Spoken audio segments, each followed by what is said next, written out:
So what happens when a bona fide Huawei user plays around with a Google Pixel for the first time?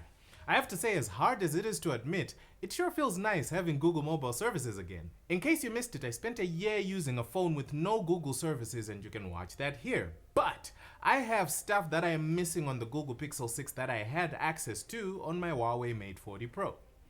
The charging experience is worse on Pixel. I was used to 40-watt charging on the Mate 40 Pro, which meant that if I woke up late with a dead battery, I could throw the phone onto the supercharger, and by the time I was done bathing, dressing up, making my bed, and packing my backpack, the phone would be at 100%. That's empty to full in a little under an hour, and that's not even the fastest charging speed. With the 66-watt supercharger, the job could have been done even quicker. The Google Pixel 6, on the other hand, took double the time to get to 100% using the 30-watt rapid charger. What I have observed is the battery life on the Pixel is very similar to the experience I had with the Mate 40 Pro, which is pretty decent. Just under a day of heavy usage and just over a day of moderate usage. But it takes a much longer time to charge. Multitasking on the Mate 40 Pro was far more superior. You could drag and hold from the edge in any app to launch the app tray with a selection of apps that you could either choose to run in split screen mode or in picture-in-picture mode. It's not like the Pixel does not have a split screen mode, because it does, but it's not as elegant and powerful as on the Huawei. You have to open recent apps, which interrupts whatever it is that you had open. Then you click on the app icon and select split screen, which will throw that app on the top half. And from your recent apps, you can then choose the second app you want to run in the bottom half. If the app you want to run in split screen mode is not in the recent apps, then you have to go to the app list, launch that app, minimize it, and then run the split screen. There is no multitask launcher like on the Huawei, and picture-in-picture mode only works from within an app that natively supports it, like Netflix or VLC. With Huawei, you did not have any interruptions. The gestures were natural with fewer steps needed to launch these apps. And to top it all off, you could open an app that was non-existent in the recently opened apps list directly from this sidebar. I definitely miss this power user feature the most. The biggest feature that I miss is more of a result of switching brands when I had invested in Huawei accessories. So I have a Huawei smartwatch and buds. These accessories naturally worked a lot more seamlessly with a Huawei device than they do with the Pixel. So, an example is I can use the watch as a remote shutter button for the camera, but this feature only works on Huawei smartphones. On non-Huawei smartphones, the option for the remote camera shutter on the watch is not visible. Another is that the Google Fit Health app cannot sync with Huawei smartwatch. So, for me to continue using the health features of my Huawei watch on the Google Pixel, I had to install HMS Core, which is Huawei's version of Google mobile services, so that I can then install Huawei's app gallery, which I then used to download and install Huawei Health.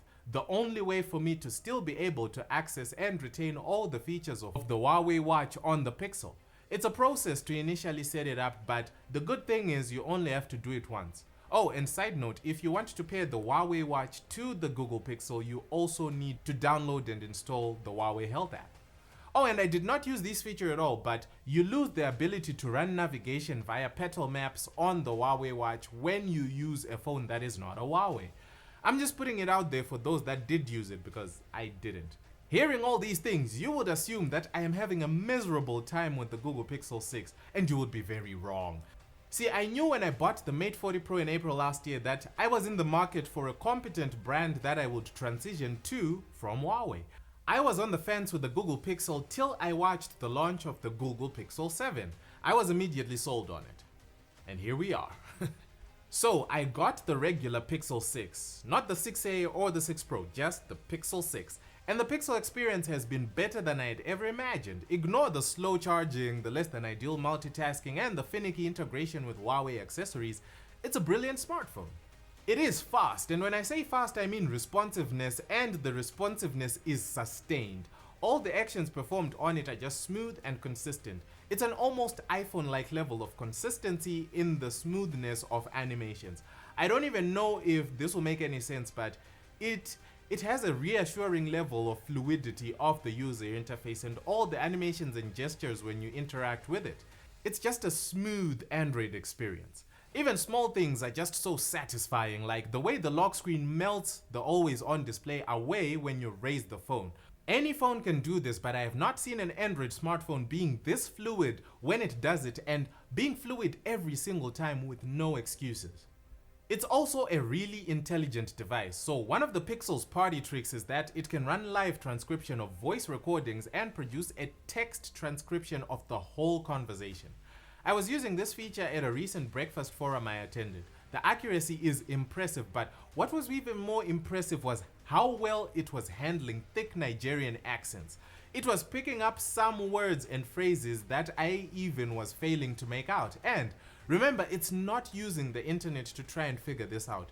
This processing is happening on device. Also, the fact that I now have access to Google services means that all the apps that I could not use before, I can use now. All the features that I had no access to on my accessories I now have, and all the conveniences of being in Google's ecosystem I can now enjoy. And I can say without a doubt that I was missing out by not having access to the full fat suite of Google services. This is by no means a review of the Pixel 6. That will be its own standalone feature coming really soon, so make sure you subscribe for that. Thank you for watching.